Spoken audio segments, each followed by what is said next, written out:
They say money talks, but in Seattle it did more than that. It silenced. It erased. It rewrote reality itself. No one understood this power better than Cassandra Whitmore, who at 23 had never faced a consequence her father's billions couldn't delete until the night she left Grace Williams dying on a rain-soaked street. She should have been watching the road. Instead, she was crafting the perfect Instagram caption while her Mercedes ran a red light at 2 a.m. Grace was a social worker who'd spent that evening helping a homeless teen study for his GED. Cassie was a socialite who'd spent it drinking champagne worth more than Grace's monthly salary. One woman's life was about serving others. The other's was about being served. But this time, money couldn't rewrite the story. Because in Judge Simone Blake's courtroom, Seattle's golden daughter was about to learn what real justice felt like. And unlike Cassie's carefully filtered world, there would be no editing out the ugly truth. Sometimes karma doesn't need wheels of fate. Sometimes it just needs a judge who can't be bought, and a victim who refuses to be silenced. Just before we get back to it, I'd love to know where you're watching from today. And if you're enjoying these stories, make sure you're subscribed, because tomorrow's special episode is one you definitely don't want to miss. At 23 years old, Cassandra Whitmore had never heard the word no, not when she wanted her first car at 16, a gleaming white Mercedes convertible. Not when she demanded a penthouse apartment for college, despite living just 20 minutes from campus. And certainly not when she stood before her father's mahogany desk, hand outstretched for her monthly allowance that could have paid a year's rent for most people. "Daddy, you're being ridiculous," Cassie said, tossing her platinum blonde hair over her shoulder. "Everyone's going to be at the Morton party tonight. I need at least $5,000 for the new Valentino dress." Richard Whitmore barely glanced up from his laptop, his fingers flying over the keys as he responded to yet another urgent email. "Just use the black card, sweetheart. I'm in the middle of damage control for the Stevens account." Cassie's perfectly lined lips curved into a smile. She knew he'd give in, he always did. Crossing the plush carpet of his home office, she pressed a quick kiss to his cheek. "You're the best, Daddy. I'll show you the dress later." Her heels clicked against marble as she practically skipped through their mansion's hallways, already texting her best friend Madison about their shopping plans. The household staff ducked their heads as she passed, knowing better than to interrupt Miss Whitmore when she was on her phone. 3 hours and several boutiques later, Cassie twirled before her bedroom mirror in the Valentino dress, admiring how the fabric hugged her curves. Madison lounged on Cassie's king-size bed, scrolling through Instagram. "Josh Barrett is definitely going to be at the party," Madison said, looking up from her phone. "I heard he just broke up with that charity worker he was dating." Cassie's nose wrinkled. God, what was he thinking? Dating someone who works at a homeless shelter? Talk about slumming it. Right? Madison laughed, sitting up. "Anyway, he's single now, and you know the Barrett's pharmaceutical company is even bigger than your dad's tech firm. Maybe I'll give him something to look at tonight," Cassie mused, adjusting her dress. She grabbed her phone, snapping several selfies before selecting the perfect one. The caption took only seconds to write. "Some of us were born to shine, blessed Valentino girl."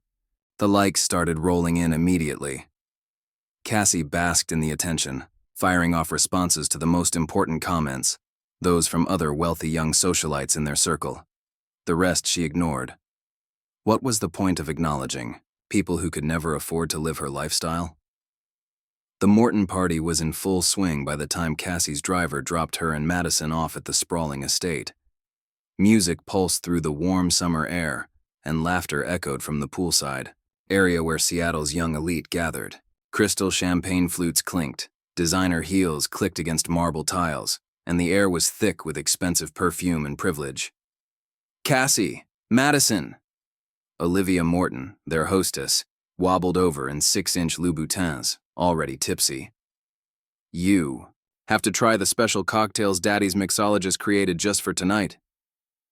The drinks were electric blue and delivered with gold leaf garnish. Cassie downed hers quickly, enjoying the burn of premium vodka. One drink became 3, then 5, then she lost count. The night blurred into a kaleidoscope of selfies, dancing, and loud laughter. "Maybe slow down a bit," Madison suggested around midnight, watching Cassie order another round. We still have that brunch tomorrow. Cassie waved her off, nearly, knocking over $1,000 bottle of champagne. Please, I'm fine. My tolerance is legendary. She pulled out her phone, documenting another perfect moment for her followers. The caption read, "Nights like these, Morton party for living." It was nearly 2 a.m. when Cassie decided to leave. Madison had disappeared an hour ago with some guy from their old prep school, and the party was starting to wind down. Several people offered to call her a car, but Cassie brushed them off. "I'm perfectly capable of driving," she insisted, fishing her Mercedes keys from her clutch. "It's 10 minutes away." The valet looked uncertain, but knew better than to argue, with a Whitmore. He brought her car around, and Cassie slid behind the wheel, the leather seats familiar and comforting. The city streets were nearly empty as she sped toward home, one hand on the wheel while the other scrolled through party photos on her phone. She didn't see the red light. She didn't see Grace Williams, walking home after a late shift at the community center where she counseled at-risk youth. The impact came with a sickening thud and a scream that would haunt Grace's dreams, if she survived. Cassie's Mercedes spun, tires squealing against asphalt. Through her alcoholic haze, she saw a crumpled form on the ground, a leg bent at an impossible angle. For one moment, Cassie's perfectly manicured hand hovered over her phone's screen, almost dialing 911. Then survival instinct, or perhaps just deep-seated selfishness, took over. She slammed her foot on the accelerator and fled, leaving Grace bleeding on the cold pavement. Hands shaking, Cassie pulled into a dark side street several blocks away. Her fingers flew across her phone's screen, deleting Instagram stories, photos, anything that showed she'd been drinking at the party. She replaced them with older photos, carefully time-stamped to create an alibi. 2 streets over, a young couple found Grace. The woman called 911 while her partner tried to keep Grace conscious. His jacket pressed against her wounds to slow the bleeding.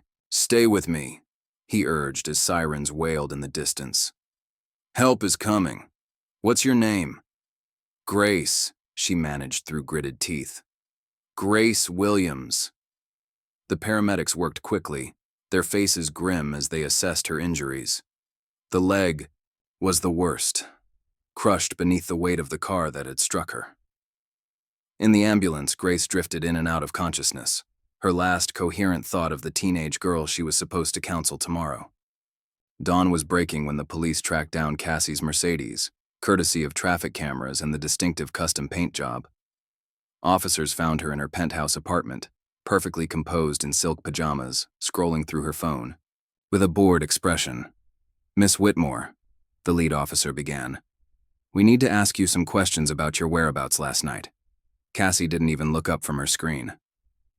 "Daddy's lawyer will answer any questions. I'm sure this is all just a misunderstanding."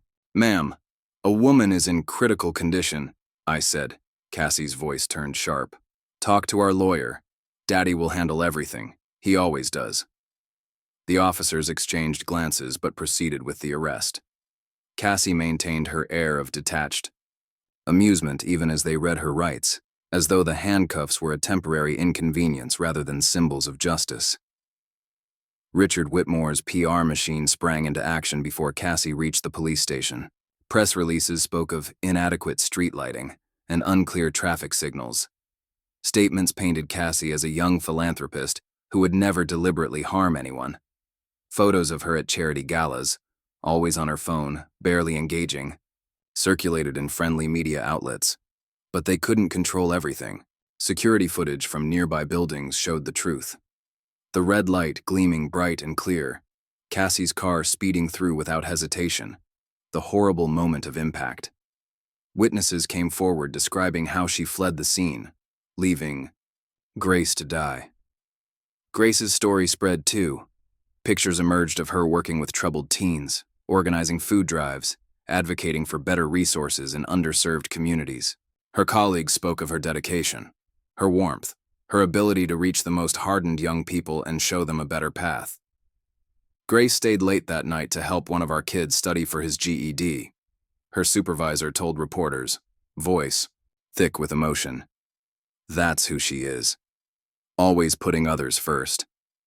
In the hospital, doctors delivered the news Grace had been dreading. Her leg was too severely damaged to save. The amputation was scheduled for the following morning. Her small hospital room filled with cards and flowers from the community she'd served so faithfully, but Grace barely noticed them through her tears. Meanwhile, Cassie's arrest became a social media sensation, for all the wrong reasons. Footage from the police station showed her scrolling through her phone during booking, smirking at comments about her designer jumpsuit, even posting a cryptic message, "Haters gonna hate Dr. Unbothered Queen."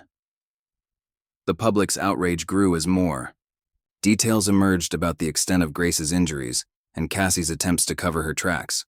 But Cassie remained insulated in her bubble of privilege, certain her father's influence would protect her as it always had. Then came the announcement that would shatter her certainty. Judge Simone Blake would preside over the case. Judge Blake's reputation preceded her, a brilliant legal mind with zero tolerance for privilege-based injustice. She had spent her career ensuring the law applied equally to everyone, regardless of their bank account or family name. Her appointment to the case sent ripples through Seattle's legal community. Richard Whitmore's face actually paled when he heard the news. For the first time, he wondered if money might not be enough to save his daughter. But Cassie remained oblivious, more concerned with her social media presence than her legal peril. "Daddy," she whined during a meeting with their legal team, "can't you just call in a favor and get someone else? This judge seems like such a buzzkill." Their lead attorney, James Patterson, cleared his throat. "Miss Whitmore, I strongly advise you to take this seriously. Judge Blake—" "Whatever," Cassie interrupted, returning to her phone. "Just fix it like you always do." But as she would soon learn, some things couldn't be fixed with Daddy's money or carefully crafted Instagram posts. Judge Simone Blake was about to teach Cassandra Whitmore a lesson in consequences, one that would shake her perfectly curated world to its foundations. The stage was being set for a battle between entrenched privilege and unwavering justice, between a young woman who had never faced consequences and a judge determined to ensure she finally would. And caught between them was Grace Williams, whose life had been forever altered by a single moment of entitled recklessness.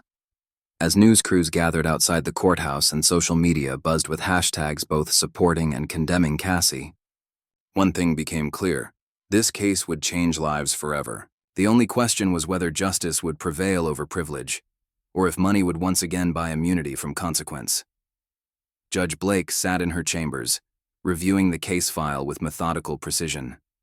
Her dark eyes narrowed at the photos of Grace's injuries, at the social media posts showing Cassie's callous response to the tragedy she'd caused. Setting down the file, Judge Blake made a silent promise to ensure that this time, justice would be truly blind to wealth and status. The real question was whether Cassandra Whitmore would finally learn to look up from her phone long enough to see it coming.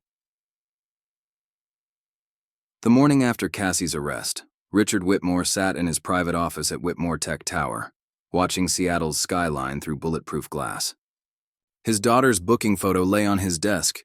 Even in custody, she'd managed to look bored and entitled. Now he faced the delicate task of making her crimes disappear. "Tell me exactly what we're dealing with," Richard demanded, addressing the 3 police officers who stood nervously before his desk. Their presence in his office at dawn spoke volumes about his influence. Officer David Walsh, who'd been first on scene at Cassie's arrest, shifted uncomfortably. "Sir, the evidence is substantial. Traffic cameras, witness statements, Miss Whitmore's blood alcohol level." "I'm not asking for a summary," Richard interrupted, his voice deadly quiet. "I'm asking what it will take to make this go away." He reached for his checkbook, pen poised. "Name your price." The officers exchanged glances. Walsh's partner, Sarah Miller, spoke up. "Mr. Whitmore, a woman lost her leg." A check slid across the mahogany desk, the amount making Miller's eyes widen. "I believe," Richard said smoothly, "you'll find several key details were unclear that night. Poor visibility, inconclusive blood, tests, perhaps even some missing footage." Walsh stared at the check, thinking of his underwater mortgage and his kids' college funds. The report could be amended. Excellent. Richard wrote 2 more checks. I trust you'll handle the evidence. Accordingly, across town, in her hospital room, Grace Williams woke to searing pain and a crushing reality. Where her right leg should have been, only empty space remained beneath the blanket.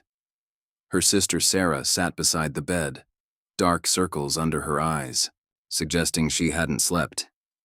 The doctor says physical therapy can start next week, Sarah said softly, squeezing Grace's hand. We'll get through this. Grace turned toward the window, tears sliding silently down her cheeks. The teenagers at the center. They were counting on me for the college prep workshop today. Don't worry about that now. I have to worry about it, Grace insisted. Those kids need consistency. They need to know someone cares enough to show up. She tried to sit up, wincing. Maybe I can video call in. Grace, Sarah's voice cracked. You need to focus on healing, and she hesitated. We need to talk about the legal situation. The police officers who took your statement yesterday, they came back this morning to say they might have misinterpreted some details. Grace's eyes narrowed. What do you mean, misinterpreted? She ran a red light. She hit me and drove away. I saw her face through the windshield. I know, but they're saying now that the light timing might have been off, that visibility was poor. It was a clear night. The streetlights were working fine. I remember everything. Grace's voice strengthened with determination. She left me there to die. At that moment, Cassie Whitmore was decidedly not dying. She lounged by the pool at her penthouse, taking selfies with a green smoothie. Her house arrest ankle monitor was carefully hidden behind a Hermes scarf in the photos. You really should be more careful about what you post, Madison advised, sprawled on an adjacent lounger. People are pretty mad about what happened to that social worker. Cassie rolled, her eyes adjusting her designer sunglasses. Please.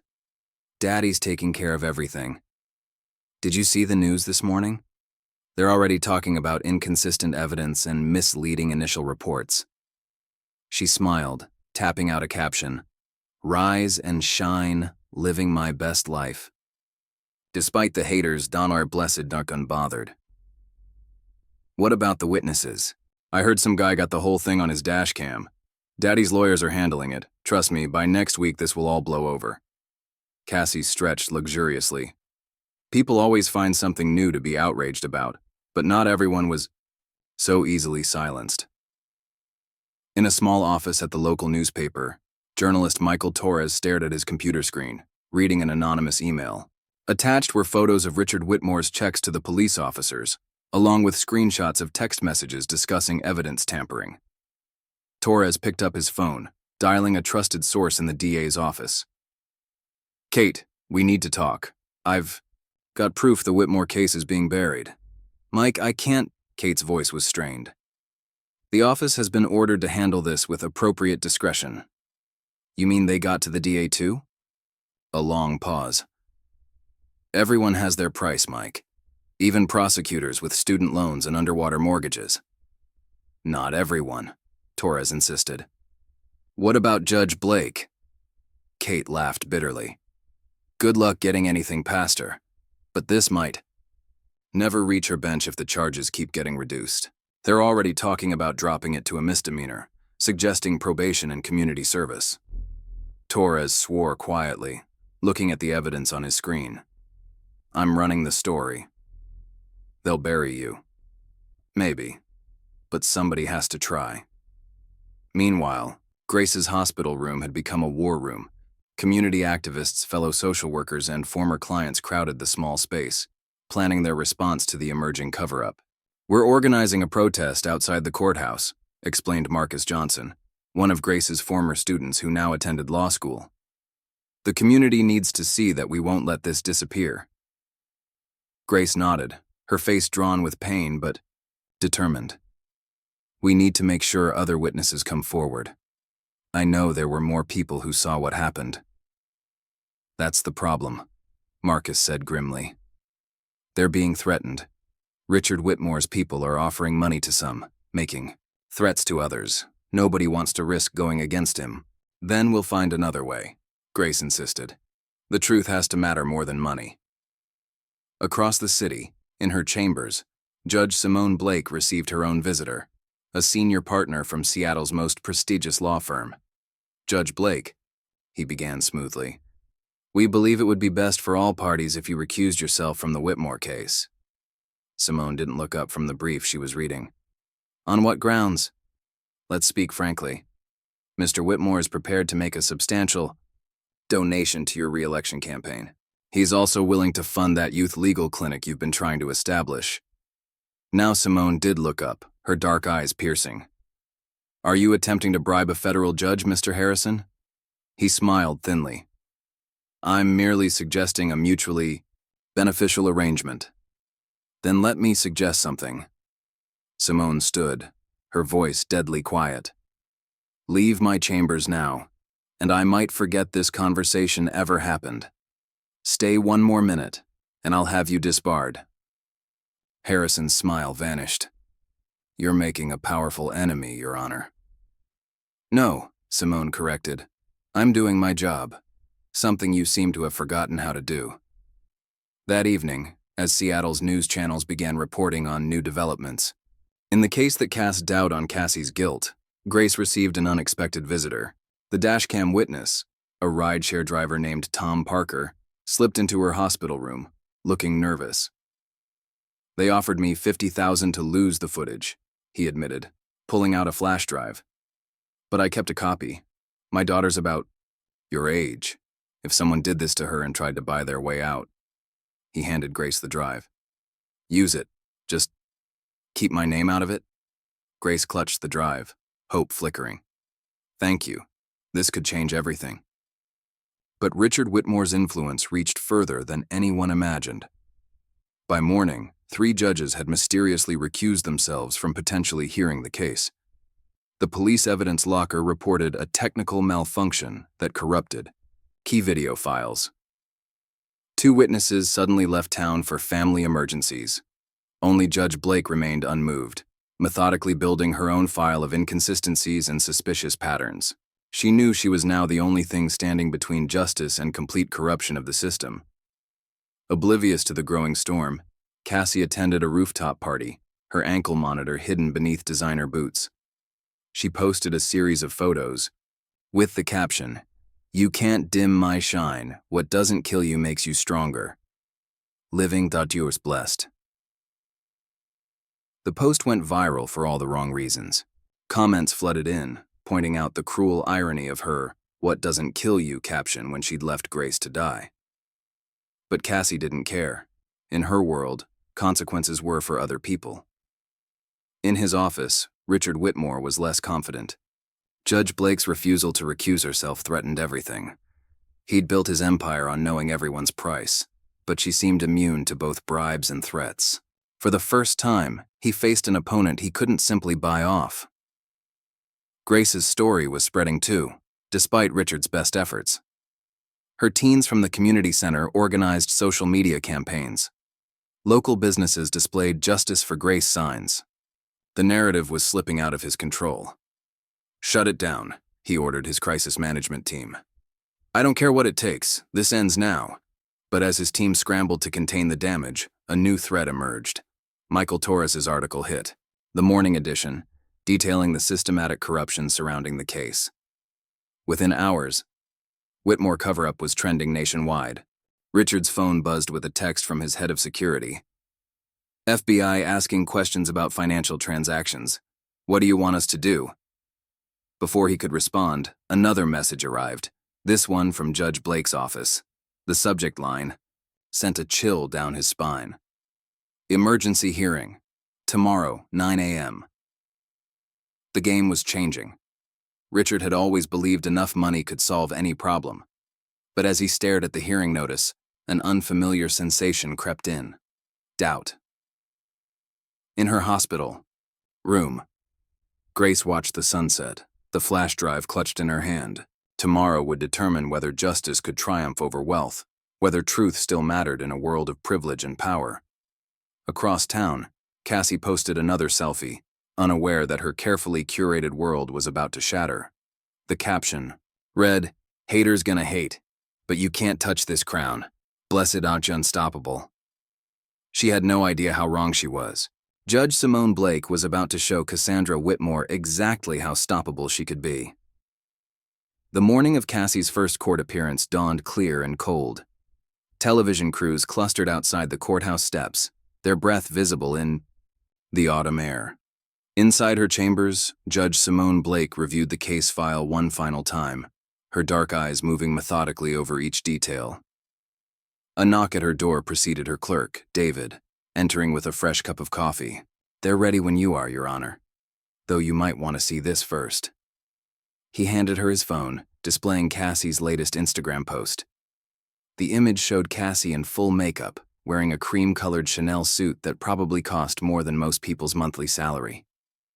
The caption read, "Court day glam-serving looks while serving justice. Blessed, marn't unbothered." Simone handed the phone back without comment, but her jaw tightened slightly. After 15 years on the bench, she thought she'd seen every variation of entitled behavior. Cassandra Whitmore was proving her wrong.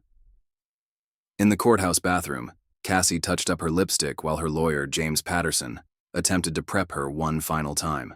"Miss Whitmore, please remember what we discussed. No phone in the courtroom. Show appropriate. James, relax." Cassie didn't look away from her reflection. "Daddy said Judge Blake just needs to see I'm a good person who made one tiny mistake. I'm wearing Chanel, not some cheap mall brand. Trust me, she'll get it." Patterson pinched the bridge of his nose. "This isn't about your outfit. Judge Blake has a reputation for whatever." Cassie pulled out her phone, snapping another selfie. "This lighting is actually amazing. Should I go with Valencia or Clarendon filter?" Outside in the corridor, Richard Whitmore huddled with his crisis management team. "Tell me we have everything under control." His head of PR, Linda Marshall, nodded. "We've got friendly reporters placed strategically in the courtroom. They'll focus on Cassie's charity work, her community involvement." "What charity work?" Richard snapped. "We backdated some donations and created photos of her at 3 different galas. As far as the public knows, she's been quietly supporting children's literacy for years." Richard nodded, checking his watch. "And the witness situation?" "Handled. Tom Parker's dashcam footage will never see the light of day. We've got enough dirt on him to ensure his silence." The courtroom filled quickly. Grace's supporters occupied one side, many wearing purple ribbons, her favorite color. The other side held a carefully curated mix of Richard's business associates and paid actors meant to suggest community support for Cassie. When Grace entered in a wheelchair, the room hushed. Her physical therapist had helped her dress in a simple blue suit, her hair neat but her face drawn with pain. She'd insisted on being present, despite her doctor's concerns. Cassie breezed in moments later, phone in hand as she texted rapidly. She didn't spare Grace a single glance as she took her seat at the defense table. "All rise," Judge Simone Blake entered, her black robes flowing as she took her place at the bench. Her presence seemed to fill the room, commanding attention without effort. "Be seated," she said, her voice clear and firm. "Miss Whitmore, please put away your phone." Cassie glanced up, still typing. "Just one sec, now." Something in Judge Blake's tone finally penetrated Cassie's bubble. She lowered her phone, looking mildly annoyed. "Before we begin," Simone continued, "I want to address some irregularities in this case." She held up a thick folder. "I have here the original police reports, which differ significantly from the amended versions submitted to this court." Patterson rose smoothly. "Your Honor, if I may explain." "You may not." Simone's voice could have frozen flame. "Mr. Patterson, are you prepared to tell this court, under oath, that you had no knowledge of evidence tampering?" The lawyer paled slightly.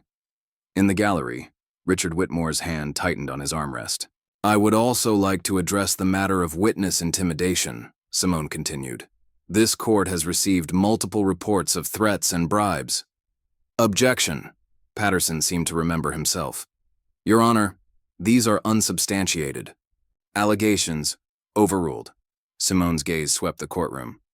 This court will not be manipulated. Miss Whitmore, put your phone away. This is your final warning. Cassie, who had been sneaking her phone under the table, froze. But perhaps I wasn't clear. Simone's voice could have cut diamond. This is not a social event. This is not a photo opportunity.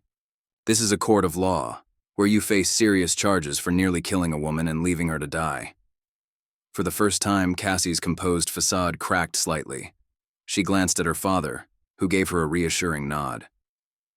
Your Honor, Patterson tried again. We have evidence suggesting the traffic light may have malfunctioned. Yes, the mysteriously corrupted footage. Simone opened another file. Tell me, Mr. Patterson, how do you explain these maintenance records showing the light was functioning perfectly? In the gallery, Michael Torres scribbled furiously in his notebook. Richard's PR team exchanged worried glances. Furthermore, Simone continued, this court has received documentation of unusual financial transactions between the Whitmore Corporation and several key witnesses who suddenly became unavailable. Richard's face remained impassive, but a bead of sweat rolled down his temple. Your Honor, Patterson began, my client is scrolling through Instagram again. Simone's voice cracked like a whip. Miss Whitmore, surrender your phone to the bailiff, now. Cassie clutched her phone tighter. You can't. I can and I will. You are in contempt of court. Bailiff. The bailiff approached. For a moment, it seemed Cassie might resist. Then, with obvious reluctance, she handed over her phone.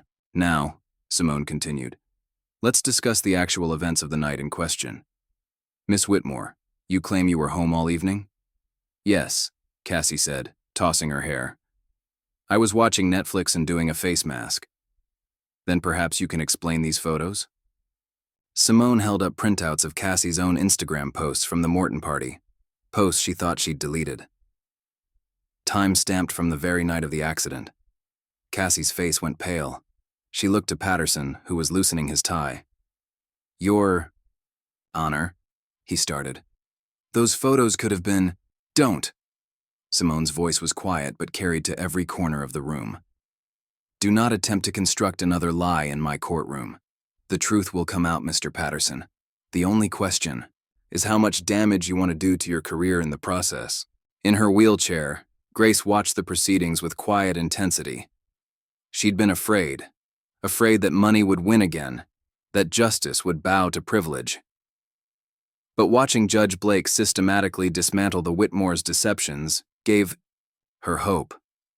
Cassie, deprived of her phone, seemed to shrink in her designer suit. Without the barrier of her screen, she had to face the reality of her situation. Her eyes darted around the courtroom, taking in the hostile faces, the purple ribbons, the reporters sketching her uncomfortable expression. This court, Simone announced, will not be bought. It will not be pressured. And it certainly will not be distracted by social media posts and manufactured evidence. She fixed Cassie with a steady gaze. Miss Whitmore, you are here because your actions nearly killed someone. No amount of filters or hashtags will change that reality. Richard Whitmore stood abruptly. Your Honor, I must protest this treatment of my daughter. Sit down, Mr. Whitmore, or join her in contempt. Simone didn't raise her voice, but Richard sank back into his seat. This court is not impressed by wealth or influence. We deal in facts, and the facts of this case are becoming clearer by the moment. She turned to the prosecution table. I am ordering a complete review of all evidence, including the supposedly corrupted footage. Any witness who was threatened or bribed is granted immunity if they come forward with information. This court will also be referring several matters to the FBI for investigation of witness tampering and obstruction of justice. Patterson's face had gone from pale to gray. Your Honor, perhaps we could discuss a plea arrangement. The time for deals is past, Mr. Patterson. This court will have the truth. She turned back to Cassie, who was fidgeting in her seat, clearly uncomfortable without her phone as a shield.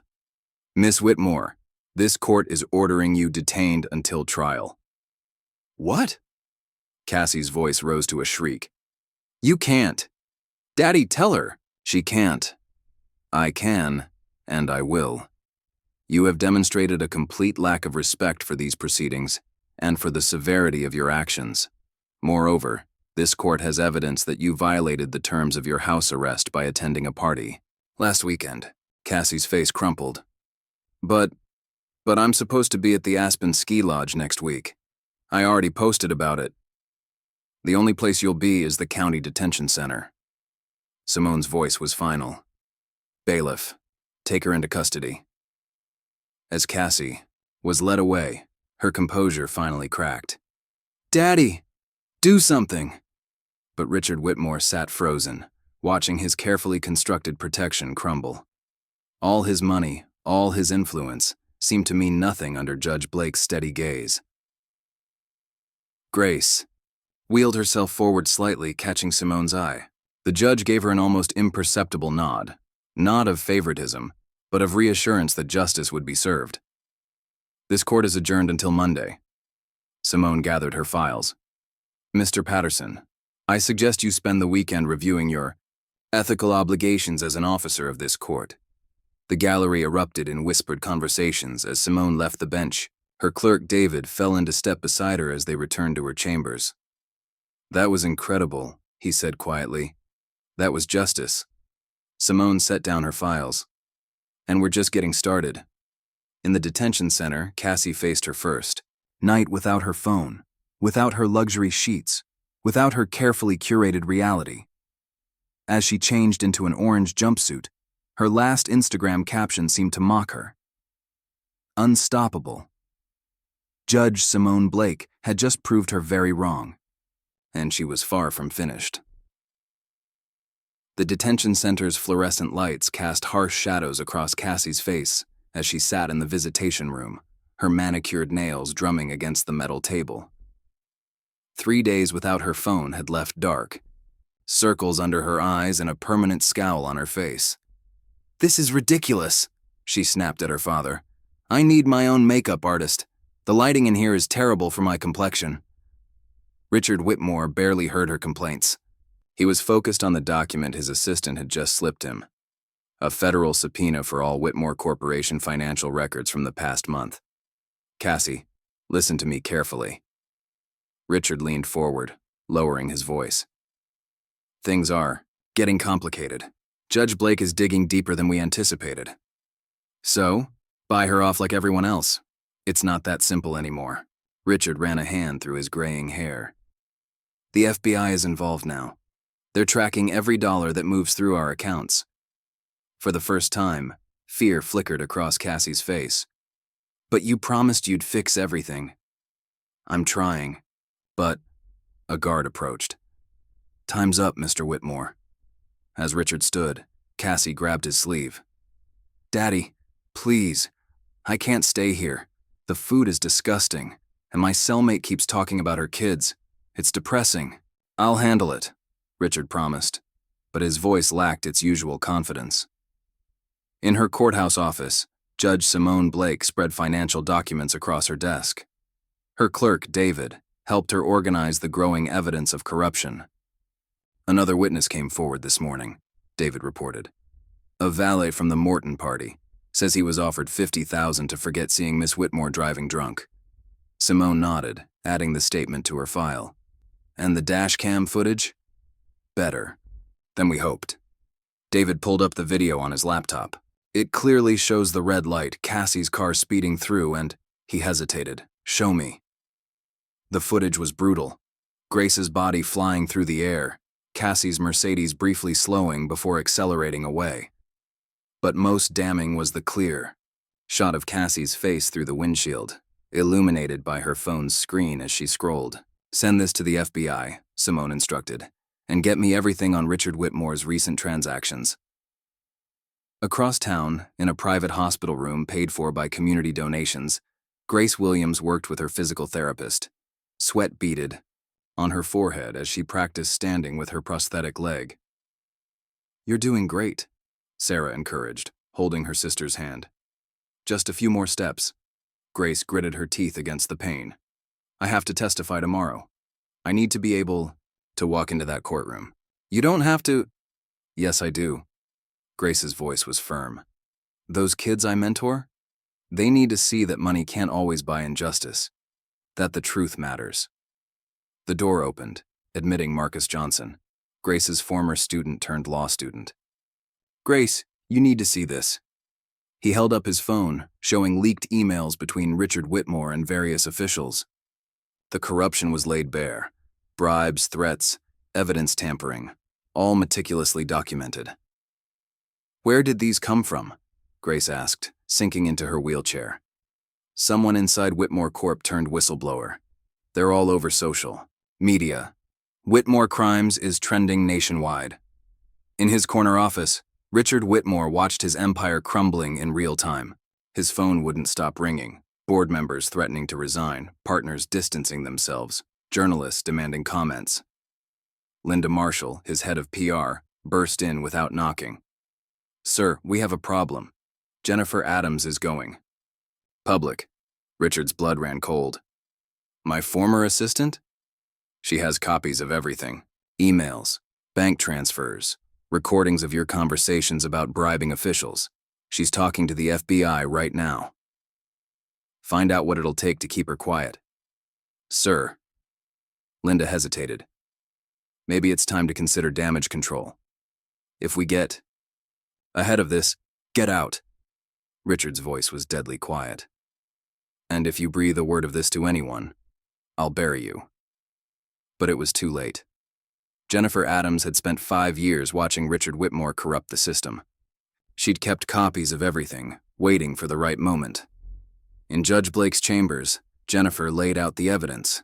Recordings of Richard ordering evidence destroyed, emails coordinating witness intimidation, bank statements showing payments to police officers, prosecutors, and court officials. Why come forward now? Simone asked, studying the former assistant's face. Jennifer's hands trembled slightly. I have a daughter Grace's age. When I saw that dash cam footage, she took a deep breath. Someone has to stand up to him. You understand? The risks. Richard Whitmore is a powerful man. Was powerful, Jennifer corrected. His own board is meeting tonight to discuss removing him. The FBI has frozen most of his accounts. He's running out of options. Back in the detention center, Cassie remained oblivious to her father's unraveling empire. She'd convinced a sympathetic guard to smuggle in a compact mirror, which she now used to check her reflection. You're really not getting it, are you? Cassie looked up to find her cellmate, Angela, watching her. What? Your daddy's all over the news. His company's tanking. The feds are circling, and you're worried about your makeup. Shut up. Cassie turned away. You don't know anything about my life. I know you left someone to die on the street. My kids go to that community center. Miss Grace helped my oldest get into college. Angela's voice hardened. You think your designer clothes and trust fund make you better than us? Money can't buy you a conscience. In the courthouse, Michael Torres worked late, piecing together the story of corruption that had protected Cassie for so long. His article would run in tomorrow's paper, exposing the full extent of Richard Whitmore's influence. His phone buzzed, another source with evidence. This time, security footage from the Morton party showing Cassie drinking heavily and dismissing warnings not to drive. The timestamp matched perfectly with the accident. Got you, Torres muttered, adding the footage to his story. Grace's testimony was scheduled for morning. In her hospital room, she practiced standing again, determined to face Cassie on her own, in terms. Remember, her physical therapist cautioned. Small steps. Don't push too hard. I've been taking small steps my whole life, Grace replied. Tomorrow, I need to walk tall. Judge Blake worked through the night, reviewing Jennifer Adams's evidence. The scope of corruption was staggering. Richard Whitmore had spent years building a network of bought officials and threatened witnesses. David brought her another coffee. The FBI wants to move on Richard tonight. They're worried he might flee. Simone nodded, unsurprised. Make sure they coordinate with local police. We can't risk him slipping away. In his mansion, Richard Whitmore was indeed preparing to run. He'd chartered a private jet to a country without extradition, started transferring funds to offshore accounts. But Jennifer Adams had anticipated this too. Her evidence included details of Richard's escape plans, which were already in the FBI's hands. Federal agents surrounded the Whitmore estate as midnight approached. Richard was halfway to his private helipad when the spotlight hit him. "Richard Whitmore!" a voice boomed through a megaphone. "This is the FBI. You're under arrest for witness tampering, obstruction of justice, and conspiracy to commit fraud." As agents led him away in handcuffs, Richard saw his perfectly constructed world dissolving. His phone buzzed one last time, a message from his board of directors. His termination was effective immediately. In her cell, Cassie scrolled through an ancient magazine, her last tenuous connection to her former life. She had no idea that at that moment, her father was being processed into the same justice system she'd mocked. Judge Blake finally left her chambers at dawn, the evidence organized and her strategy clear. Today, Grace would testify. Today, the full truth would come out. As the sun rose over Seattle, 3 women prepared for the day ahead. Grace determinedly practicing with her prosthetic leg. Simone, reviewing her notes one final time. And Cassie, still believing her father would somehow save her, still not understanding that her world of privilege and protection had ended. The truth was coming, and no amount of money could stop it now. The courtroom fell silent as Grace Williams stood from her wheelchair. Her prosthetic leg moved stiffly as she took her first steps toward the witness stand, refusing the bailiff's offered arm. Each step echoed through the hushed space, a testament to weeks of grueling physical therapy and unshakable determination. Cassie Whitmore, wearing a prison-issued jumpsuit instead of her usual designer clothes, watched with an expression caught between boredom and dawning unease. Her father's seat in the gallery remained conspicuously empty, his absence speaking volumes about how far the mighty had fallen. Judge Simone Blake observed Grace's careful progress, noting the young woman's dignity in the face of overwhelming challenge. When Grace finally reached the witness stand, Simone nodded slightly.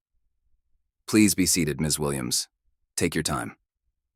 Grace smoothed her simple navy dress, took a deep breath, and began.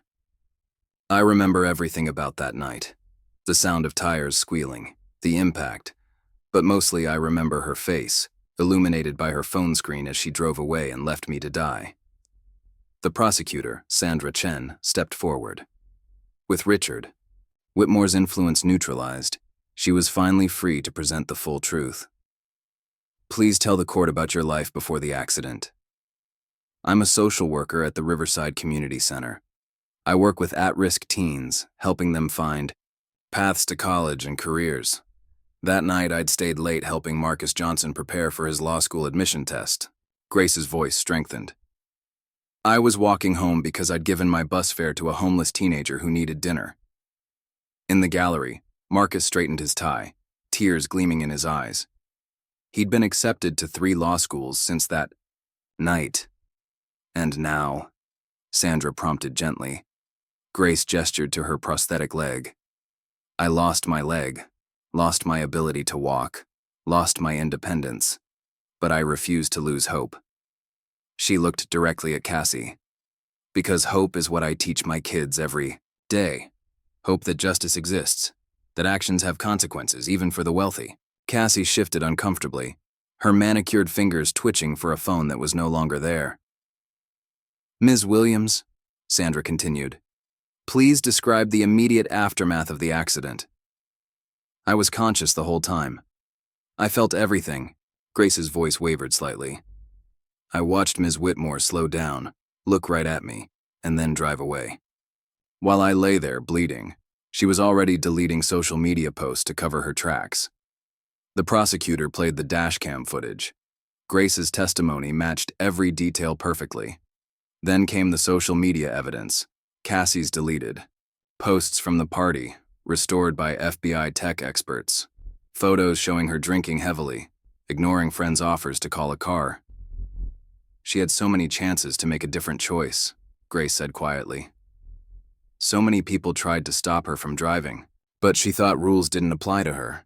Cassie's lawyer, James Patterson rose for cross-examination, but his usual confidence was gone, replaced by the demeanor of a man who knew he was fighting a lost cause. Ms. Williams, in the darkness, "Isn't it possible you were mistaken about—" "Objection, Your Honor," Sandra interrupted. "The dash cam footage clearly shows—" "Sustained." Judge Blake's voice cut through the tension. "Mr. Patterson, the evidence speaks for itself." Patterson sat down, defeated. Behind him, Cassie's face had lost its bored expression, replaced by something closer to fear. The prosecution's next witness was Jennifer Adams, Richard Whitmore's former assistant. She brought with her a decade of carefully documented corruption, every bribe, every threat, every covered-up crime. Mr. Whitmore had a system, Jennifer explained. When Cassie got into trouble, he'd start with small bribes. If that didn't work, he escalated to threats. Everyone had a pressure point: mortgage payments, sick relatives, college tuition. She described the night of the accident in detail. "Mr. Whitmore called me at 3 a.m. He was already working to bury evidence, pressure. Witnesses create an alternate narrative. It was routine for him, just another mess to clean up." As Jennifer testified, FBI agents were executing search warrants across Seattle, arresting officials who'd taken Richard's bribes. The corruption network was unraveling thread by thread. During a brief recess, Cassie sat alone in a holding cell, her carefully constructed reality crumbling. Through the window, she could hear protesters outside chanting for justice. Her father was in federal custody. Her friends had abandoned her. Even her Instagram followers had turned against her, flooding her old posts with accusations and anger. When court resumed, it was Cassie's turn to testify. She walked to the stand with her chin high, but her hands trembled slightly. "Ms. Whitmore," Sandra began, "what were you thinking when you fled the scene?" Cassie glanced around, searching for sympathy and finding none. "I was scared. I thought Daddy would fix everything, like always." "Did you ever consider calling for help? Checking if Ms. Williams was alive?" "I was going to, but—" Cassie's voice trailed off. "But what? You were busy deleting Instagram posts? Crafting an alibi? Planning your next party?" "Objection," Patterson called weakly. "Withdrawn." Sandra picked up a piece of evidence. "Let's talk about your social media activity immediately following the accident."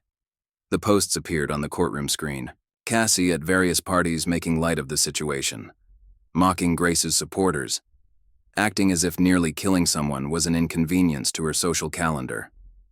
"I didn't mean—" Cassie started. "What did you mean by this post?" Sandra pointed to one image. "What doesn't kill you makes you stronger." Was that meant to mock Ms. Williams's injury? Cassie's composure finally broke. "I didn't think it was a big deal. Daddy always fixed everything. He said money could solve any problem." "The gallery," murmured. Judge Blake tapped her gavel once, restoring silence. "And now?" Sandra pressed. "Now that Daddy can't fix it?" Tears smeared Cassie's careful makeup. "I'm sorry, okay? I'm sorry. I was drunk and stupid and scared. Were you sorry when you left Ms. Williams bleeding on the street? Sorry when you deleted evidence? Sorry during the weeks you spent partying? And posting while she learned to walk again?" Cassie buried her face in her hands, shoulders shaking. The jury took less than 2 hours to reach a verdict. As the four women stood, Grace gripped her sister's hand tightly. "On the charge of aggravated vehicular assault, we find the defendant guilty. On the charge of leaving the scene of an accident with serious injury, we find the defendant guilty. On the charge of tampering with evidence, we find the defendant guilty." Each guilty landed like a physical blow. Cassie swayed slightly, her face pale. Judge Blake surveyed the courtroom before speaking. "Ms. Whitmore, you stand convicted of serious crimes. But more than that, you stand as an example of what happens when privilege becomes poison, when wealth becomes a weapon against justice." She continued, her voice carrying to every corner of the room. "You had every advantage in life, every opportunity. And you used those blessings to harm others, confident that money would shield you from consequences." Cassie stared at the floor, tears falling freely now. Your father's money can no longer protect you. His influence cannot reach inside these walls. Today you face what every other citizen faces, the unvarnished truth of justice. Simone shuffled her papers, then delivered the sentence. 20 years in state prison, no possibility of parole for 12 years. The gallery erupted. Cassie collapsed into her chair, all pretense of composure gone. In the back of the courtroom, Michael Torres finished writing his article's headline, "Justice Prevails, Whitmore Privilege Meets Its Match." Grace wheeled herself forward slightly. "Your Honor? May I speak?" Simone nodded, curious. "Ms. Whitmore," Grace said quietly, "I forgive you. Not because you deserve it, but because hatred would only cripple me more than you already have. I hope you use this time to become someone worthy of forgiveness." Cassie looked up, meeting Grace's eyes for the first time. In that moment, she finally seemed to understand the full weight of what she'd done. As bailiffs led Cassie away, Judge Blake gathered her files. The case had exposed the dark underbelly of privilege in their city. Richard Whitmore's corruption had touched dozens of officials, all of whom would face their own reckonings. But today, justice had prevailed. A wealthy young woman had learned that actions have consequences. A corrupt system had been exposed and broken. And Grace Williams had shown that true strength came not from money or power, but from dignity and determination. Outside the courthouse, Grace faced a crowd of reporters. "Today isn't about revenge," she said. "It's about responsibility, about facing the truth of our actions. Ms. Whitmore had to learn that lesson the hard way. I hope others learn it from her example." As the sun set over Seattle, 3 women faced very different futures. Grace Williams returned to her work at the community center, her story inspiring others to fight for justice. Judge Simone Blake continued her mission to ensure equality under the law, and Cassandra Whitmore began her first night of many in prison, learning the hardest lesson of all: some things money can't fix. The intake process at Washington State Correctional Center stripped away the last vestiges of Cassandra Whitmore's privileged life. Her designer jumpsuit was replaced with standard prison orange. Her carefully maintained hair extensions were removed. Her $1,000 manicure was scrubbed clean. "Name and number," the intake officer demanded, barely glancing up from her computer. "I'm Cassandra Whitmore," she replied, her voice trembling slightly. "My father, your number," the officer interrupted. "You're 247891 now. Your father's name means nothing here." Down the hall, Richard Whitmore sat in federal custody, watching his empire crumble through the headlines of a confiscated newspaper. Whitmore corruption exposed, dozens of officials implicated. Below that, tech giants. Board votes unanimously to remove founder. His lawyer slid a document across the table. "They're seizing everything, Richard. The mansion, the cars, the offshore accounts. The FBI found them all. Jennifer Adams kept better records than we thought." Richard's hands shook as he read the asset forfeiture notice. Decades of wealth and influence, vanishing in days. What about Cassie's trust fund? Frozen. They're investigating whether it was funded with proceeds from illegal activities. In her new cell, Cassie stared at the harsh fluorescent lights, her cellmate's words echoing in her mind. "Lights out in 10 minutes, princess. Better get used to it." The reality of prison life hit her in waves. No phone, no social media, no designer clothes, no daddy to call when things got difficult. Just endless days stretching ahead, each one identical to the last. She tried to sleep that first night, but the thin mattress felt like concrete compared to her Egyptian cotton sheets. Various sounds echoed through the cell block: crying, arguing, guards' footsteps. For the first time in her life, Cassie felt truly alone. Morning brought new humiliations. The breakfast line moved slowly, inmates shuffling forward with plastic trays. When Cassie complained about the food, another inmate turned to her with cold eyes. "You think this is bad, Whitmore? Try bleeding out on the street while some rich bitch drives away." Word had spread about who she was, what she'd done. There would be no hiding here, no crafting a prettier narrative through carefully filtered photos. Her first week passed in a blur of rigid schedules and harsh realities. Then came the incident in the yard. Cassie, still not understanding her new status, made the mistake of demanding another inmate move from her bench. Your bench? The woman stood, towering over Cassie. You think you own things here like you owned the streets? Think you can run people over here too? The punch caught Cassie completely off guard. She fell backward, her right arm twisting beneath her with a sickening crack. Guards broke up the fight quickly, but the damage was done. In the prison infirmary, a tired doctor examined her arm. Fractured in 2 places.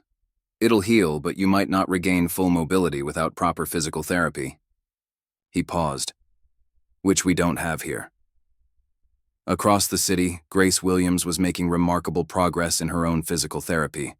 The community had rallied around her, raising funds for a state-of-the-art prosthetic leg and the best rehabilitation program available.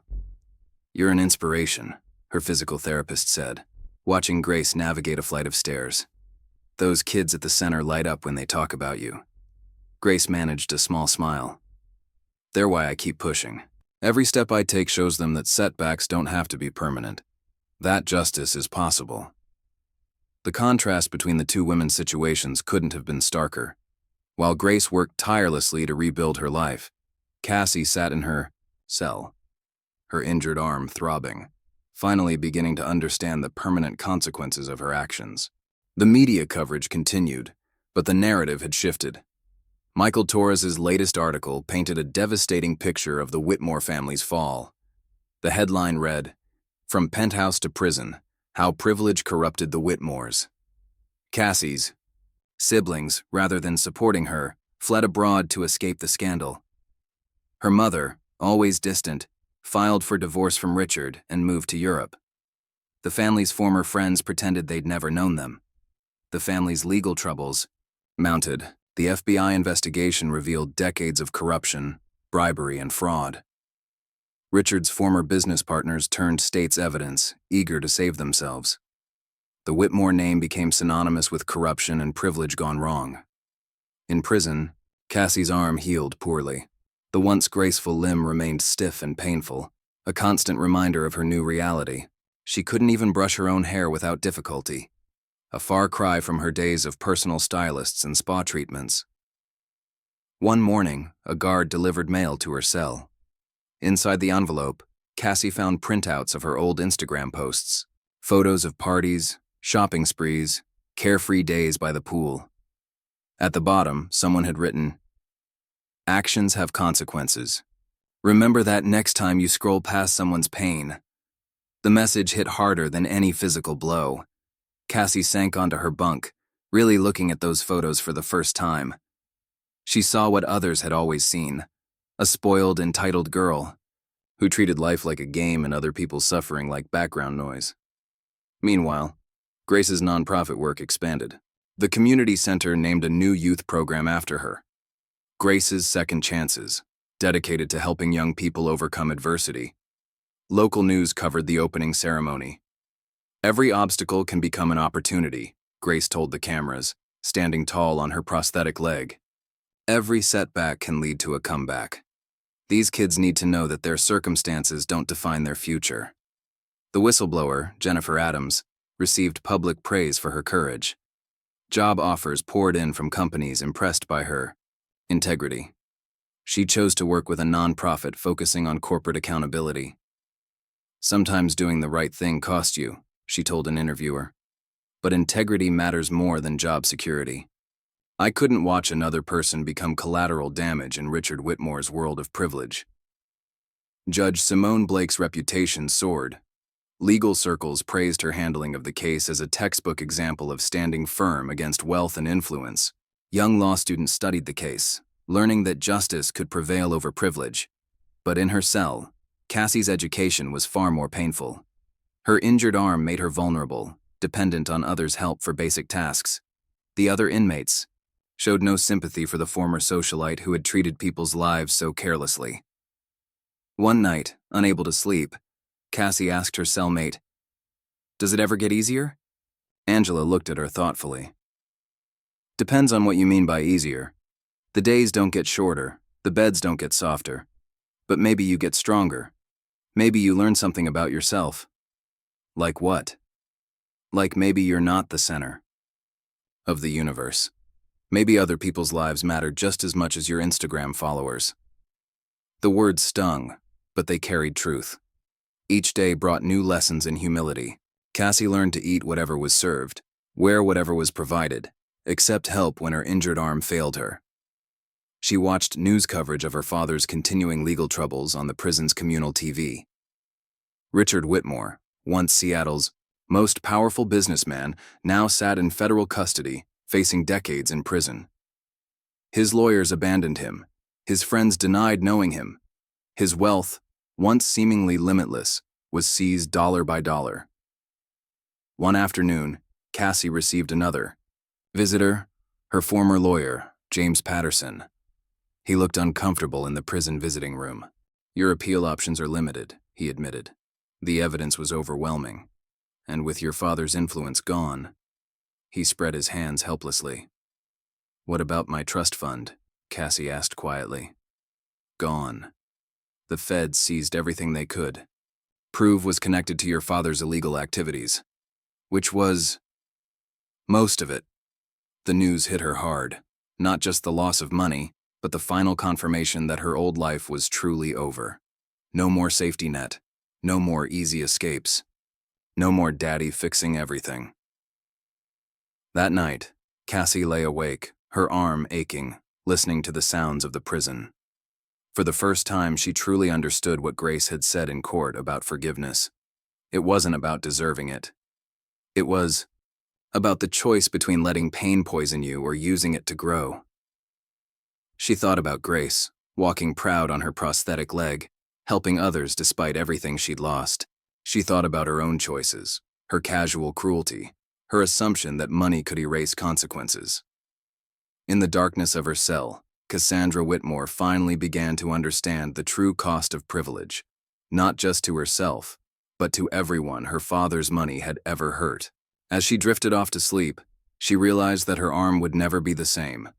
But maybe, just maybe, that was the point. Some injuries changed you forever. Some lessons had to be learned the hard way. And some falls from grace couldn't be cushioned by Daddy's money. 6 months after the verdict, Grace Williams stood at a podium in Seattle's City Hall, her prosthetic leg visible beneath her skirt. The mayor presented her with the city's humanitarian award for her work with at-risk youth and her advocacy for accountability in the justice system. This award, Grace began, her voice steady, belongs to every person who refused to let money silence truth, to every witness who came forward despite threats, to every official who chose integrity over bribes.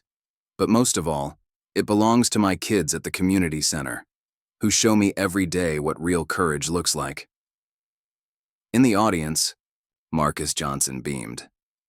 Now in his first year of law school, he wore a purple tie, Grace's favorite color.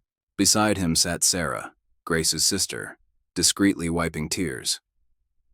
The ceremony aired on local news, playing on the small TV in the prison common room where Cassie Whitmore watched, her right arm hanging stiffly at her side.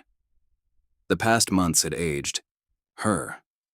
Her once perfect hair grew out, showing dark roots, and her manicured hands had turned rough from work duty. She's something else, your victim, Angela commented, watching Grace navigate the stage stairs with practiced ease. Cassie flinched at the word victim. She's not just my victim, she's everything I should have been. The award ceremony launched a flood of community support. Local businesses and residents donated to Grace's newly established nonprofit, Second Chances, which provided resources for both accident survivors and at-risk youth. We're not just helping people heal, Grace explained to a reporter. We're preventing future tragedies by showing young people that their choices matter. That privilege doesn't excuse responsibility. The interview played while Cassie sorted recycling on prison work duty, her injured arm making each movement a challenge. The doctor's prediction had proved true. Without proper physical therapy, she'd never regain full mobility, Simple tasks like brushing her hair or carrying a tray remained daily struggles. That evening, Cassie sat in her cell composing a letter. She'd written to Grace dozens of times but never sent any of them. This one felt different. "Dear Ms. Williams," she wrote, her handwriting shaky with her left hand. "I watch you on TV sometimes, seeing how you've turned your pain into purpose. I think about that night every day. Not just what I did, but who I was. That entitled girl scrolling through social media while you bled. I don't know her anymore. I won't ask for forgiveness. I just want you to know that your strength changed me. Your grace humbled me." She sealed the envelope but didn't mail it. Like the others, it went into a growing stack under her bunk, a diary of realizations that came too late. Meanwhile, Richard Whitmore's federal trial began. The evidence Jennifer Adams provided exposed decades of corruption. Each day brought new revelations of bribery, fraud, and witness tampering. The defendant created a culture of impunity, the prosecutor argued. He taught his daughter that money could erase consequences. That privilege meant never having to say, "I'm sorry." Richard sat at the defense table, a shell of his former self. His designer suits replaced by prison orange, his commanding presence diminished by months in custody. When Jennifer Adams testified about his systematic corruption, he couldn't meet her eyes. The trial coverage reached Cassie through newspaper clippings sent by her former cellmate, who'd been released on parole. The headlines told a story of complete disgrace. Whitmore empire crumbles. Corruption web exposed. From fortune to federal prison. Her father's 15-year sentence barely made headlines. Old news in a city already focused on reform inspired by their case. Judge Blake had begun, advocating for systematic changes in how the justice system handled wealth and privilege. "Equal justice isn't just a phrase," she told a bar association meeting. "It's a promise we must keep, especially when money tries to tip the scales." Grace's influence grew beyond Seattle. Other cities invited her to speak about resilience and reform. A national foundation offered to fund second chances programs in community centers across the country. "Success isn't about never falling," Grace told a group of teenagers. "It's about how you rise, about the hands you lift while climbing back up." Among those teenagers was Angela's daughter, Maria, who'd once been headed for trouble. Now she volunteered at Grace's center, planning to study social work in college. "Miss Grace showed me that one person can change everything," Maria explained in her college essay. "She took the worst thing that happened to her and turned it into hope for others." Cassie learned about Maria's acceptance to college through Angela, who shared the news during morning work duty. The proud mother's joy made Cassie think about all the lives she could have touched with her family's wealth, if only she'd seen, past her own privilege. Her arm ached in the cold as she scrubbed bathroom floors, work that would have horrified her former self. The pain served as a constant reminder, not just of her fall, but of her slow climb toward something like redemption. During family visitation day, Cassie sat alone. Her siblings remained abroad, her mother in Europe. Former friends ignored her letters. The Whitmore name, once a golden ticket, had become a cautionary tale. But Grace's name became synonymous with resilience. Her prosthetic leg, rather than marking her as a victim, became a symbol of overcoming. Young people at her center saw her, walking tall, and learned that disability didn't mean inability.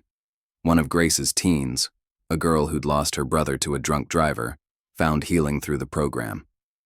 "Miss Grace taught me that holding on to anger only hurts ourselves," she told a documentary crew. "She showed me how to turn pain into purpose." The documentary, titled Grace in Motion, captured her daily life, working with kids, mastering her prosthetic, building a movement for change. The film crew caught small moments of triumph. Grace climbing stairs without assistance, dancing at a community center celebration, teaching a young amputee to walk again. Cassie watched the documentary in the prison library, tears sliding down her face. The Grace on screen radiated joy despite everything. Everything Cassie had done to her. That night, she finally mailed one of her letters. It contained just 3 sentences. Thank you for showing me what real strength looks like. Thank you for teaching me that privilege was my prison long before this cell. Thank you for proving that Grace isn't just your name. It's who you are. The letter reached Grace's office at the community center. She read it twice, then placed it in a file labeled Healing Stories. It joined letters from other lives she'd touched. Teens finding better paths. Accident survivors reclaiming hope. Families healing from loss. Spring arrived, bringing Grace of another kind.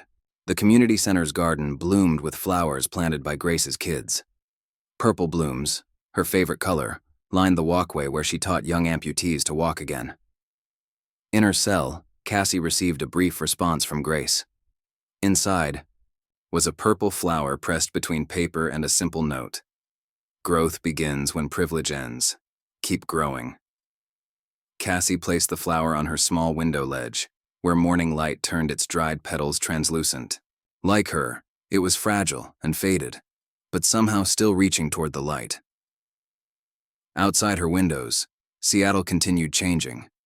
The Whitmore Tower was renamed and repurposed into affordable housing. The corruption her father spread had been cut out like a cancer, leaving room for healing. Grace's story aired on national news, inspiring similar programs nationwide. Communities began examining their own relationships with privilege and justice. Young lawyers cited the Whitmore case in arguments for reform. In her prison cell, Cassie watched Seattle transform through newspaper clippings and TV glimpses. Her arm would never fully heal. Some injuries left permanent marks, but maybe that was fitting. Maybe some lessons needed to leave scars to be remembered. 7 years after the verdict, Grace Williams stood in the gleaming lobby of the former Whitmore Tower, now renamed Hope Haven. The building that once symbolized corrupt privilege had been transformed into a community resource center, with second chances occupying the entire 10th floor. When I first started this program, Grace told the gathered crowd at the grand opening, it was about helping accident survivors heal, but it grew into something bigger, a movement to help everyone who needs a second chance. The organization had expanded beyond Seattle, with branches in 12 cities. Each location combined support for accident survivors with youth mentoring programs, creating communities of healing and hope. Marcus Johnson, now a practicing civil rights attorney, stood beside her. His law firm occupied another floor of the building, providing pro bono services to those who couldn't afford justice. Grace taught me that true justice isn't about punishment, Marcus explained to a documentary crew filming the opening. It's about transformation, about turning wrongs into opportunity for change. In her prison cell, Cassie watched the ceremony on TV, her stiff right arm resting in her lap. 7 years had stripped away every trace of the privileged socialite she'd been. Her face had lost its pampered softness, and her eyes held a depth that only comes from long reflection. The cell door opened, admitting Angela, who'd been released 2 years earlier but still visited regularly. Your article made the paper, she said, handing Cassie a newspaper clipping. The prison writing program had given Cassie an unexpected voice. Her essay about privilege, accountability, and transformation had been published in several major newspapers. Without her father's influence or wealth, she'd finally found her own worth through raw honesty. I was imprisoned by privilege long before I was imprisoned by law, she'd written. Money built my walls. Entitlement was my chains. Only by losing everything did I learn to see others as people rather than props in my social media performance. Meanwhile, Richard Whitmore's federal trial had exposed corruption reaching the highest levels of Seattle's power structure. The investigation sparked by his case led to reforms across multiple states, as other cities examined their own relationships with wealth and justice. Jennifer Adams had become a leading voice for corporate accountability, consulting with law enforcement on white-collar crime. Her testimony in Richard's trial set new precedents for whistleblower protections. The Whitmore case showed us that no one is above the law, she testified before a congressional committee. But more importantly, it showed us that one person's courage to speak truth can change an entire system. Judge Simone Blake, approaching retirement, had trained a new generation of judges to recognize and resist the influence of privilege in their courtrooms. The Blake Standard became shorthand for judicial integrity. Equal justice isn't an achievement, she often said in her lectures. It's a continuous commitment. Every day, we must choose truth over influence, fairness over wealth. Grace's work had touched thousands of lives. Maria, Angela's daughter, was completing her social work degree while interning at Second Chances. She specialized in helping teens from wealthy families understand the responsibility that came with privilege. Miss, Grace taught us that healing happens in community, Maria explained to her clients. That's true whether you're recovering from physical trauma or from the invisible wounds of entitlement. The community center garden had grown into an urban oasis. Grace's teens tended purple flowers year-round, each bloom representing a life touched by their program. They called it the Garden of Second Chances. One morning, Grace visited the accident site for the first time since that night. The intersection had been redesigned with better lighting and safety features, changes prompted by her advocacy. She placed a bouquet of purple flowers by the curb. "This is where one life ended and another began," she told Sarah, who'd accompanied her. "Sometimes I wonder who I'd be if it hadn't happened." "You'd still be you," Sarah replied, "just with 2 biological legs instead of 1 amazing prosthetic." Grace smiled, watching the morning traffic flow safely through the intersection. "Maybe. But would I have found my purpose? Would I have learned what real strength looks like?" In prison, Cassie received a letter from her father. Richard wrote from federal prison, where reality had finally broken through his walls of denial. He apologized for teaching her that money meant more than morality, that privilege could replace principles. "I gave you everything except what you needed most," he wrote. "I never taught you about consequences, about responsibility, about seeing others as fully human. I built you a golden cage and called it freedom." Cassie folded the letter carefully with her left hand, her right arm still a reminder of how far she'd fallen and how far she'd climbed. The physical therapy she'd finally received, though too late to restore full mobility, had taught her patience and humility. That afternoon, she led a writing workshop for fellow inmates, teaching others to transform their experiences into words. Her published essays had inspired a prison literature program, giving voices to those society had silenced. "We all have 2 stories," she told her students. "The one that brought us here, and the one we choose to write from here. Make your second story worth reading." Grace's influence continued growing. Her TED Talk, Walking Toward Hope, inspired millions. She spoke about physical healing, but also about the deeper recovery of a community wounded by corruption and healed by truth. "Every step I take on this prosthetic leg teaches me something," she said in the talk. "It teaches me that healing isn't about returning to who you were, it's about becoming who you're meant to be." The talk reached Cassie's prison library. Watching Grace walk confidently across the stage, Cassie touched her stiff arm, her own permanent reminder of consequences. Both women carried physical marks of that night, but they'd each transformed their wounds into wisdom. As Grace's talk ended, she shared a final thought that made Cassie catch her breath. "Forgiveness isn't about erasing the past. It's about creating space for a different future." That evening, Cassie received notice of her upcoming parole hearing. After serving 7 years, she would soon face the world again, a world her father no longer controlled, where the Whitmore name bought nothing but whispers. She thought about Grace's words as she packed away her few possessions. The dried purple flower from years ago remained on her windowsill, faded but enduring. Like her, it had been transformed by time and truth. Outside, her window Seattle had changed. The corrupt system her father built had been dismantled, replaced by institutions shaped by Grace's influence and Judge Blake's integrity. Second Chances programs flourished nationwide, turning other privileged towers into havens of hope. Grace's latest initiative focused on preventing tragedies like hers. She worked with schools to teach wealthy students about responsibility, with courts to ensure accountability, with communities to build bridges across social divides. "Change happens in circles," she told her teens at the center. "One person's transformation touches another's life, creating ripples of hope that reach further than we can see. In her cell, Cassie wrote one final essay before her parole hearing. She titled it The Price of Privilege, dedicating it to Grace. "I once thought freedom meant doing whatever I wanted," she wrote. "Now I know true freedom comes from doing what's right. I lost everything I thought mattered, only to find what really does. Grace Williams didn't just survive my crime, she showed me how to survive myself." As Seattle's lights twinkled outside her window, Cassie faced the truth that had taken 7 years to learn. Sometimes justice comes not in the sentence, but in the transformation it demands. Sometimes grace means giving others the chance to become better than their worst mistakes. And sometimes, the longest journey isn't measured in steps like Grace's recovery, but in the distance between who you were and who you choose to become. If this story moved you, hit that like button and subscribe for more tales of justice, redemption, and the price of privilege.